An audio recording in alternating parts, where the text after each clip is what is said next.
I just wanted to be a farmer, and I didn't care really where it was.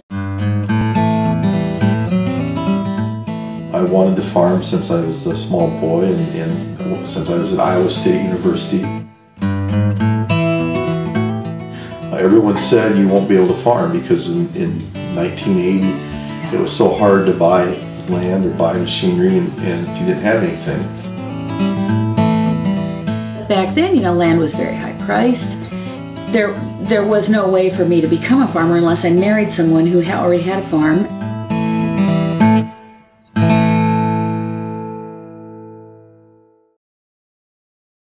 If you're talking about young people who don't have any opportunity at this point, how do they break into farming?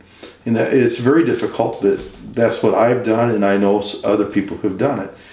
And I think you have to look at a couple things. One is that it's very difficult to just take over a farming operation without any outside income. I think you have to have that in your mind that your living expenses at least have to come from off the farm. We sent out a survey to Women Food and Ag Network members. Surprising to us was that the #1 barrier was not access to land or access to capital, but rather access to affordable health care. Has that been a barrier to you in your work? So I bought this farm in '88. I taught for 20 years full-time and farmed full-time because of health care, because I needed health insurance. The other thing I think you have to think about is how are you going to get the capital you need to buy some real estate. Every little town has a hometown bank, and they want to loan money and they want to be helpful. Then of course you can also check with FSA because there's money available that way too. For a lot of beginning and minority farmers can find programs where they can borrow money fairly easily. There was no way I was going to be able to pay for this farm with just plain corn and soybeans, and that I wanted to do something else and I had to do something else.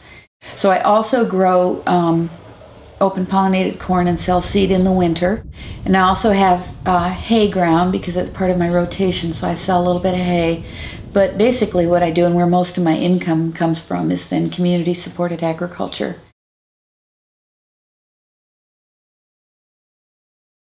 I said, I'm thinking about renting the farm, and I said, I'm thinking about having Brian do it. He's their oldest son. And I talked to Brian, well, he was delighted. He jumped right on it, you know. Traditionally, leases were crop share, where the landlord and tenant shared the crop 50-50, and the landlord and tenant shared some of the expenses 50-50. People have gotten away from crop share because it's become more complex, I think, to market the product that we produce. So an alternative would be to look at a variable cash rent that's based on both profit from both yield and price.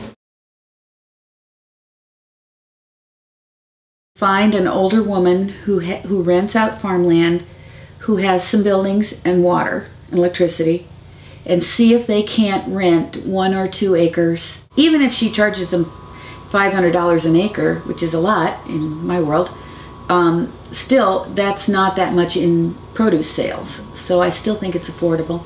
But they do have to have that infrastructure. They need a road, a decent road, they need a driveway, they need water, electricity, and a roof over their head, a place to put the coolers or put a walk-in cooler in.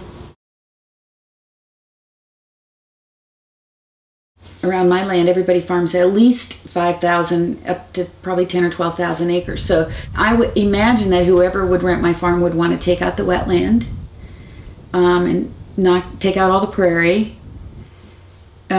Just get the fields as big as possible so that their machinery can get, I mean, they wouldn't even be able to get in here with most of their machinery. It's not impossible, but at this point I haven't thought of a way to rent some of it for CSA and then take the fences out and have the rest of it farm with the neighbor, for example. The real reason we wanted to change was in support of young farmers who are scarcer than hen's teeth, and of course Peterson has 4 children, one of whom, Justin, is actively engaged in farming. And also we wanted to move toward organic. Young women and young men both. they're going to be feeding us. And I am completely happy that that's how that's going to be, because they really care about the food, they care about the ecosystem, they care about the water that's running off, and they're enthusiastic about farming, and they're not I got to get bigger kind of people. They're I got to get better kind of people. I think we who own land, who are getting older, have to do it. I think we just have to step up and do it.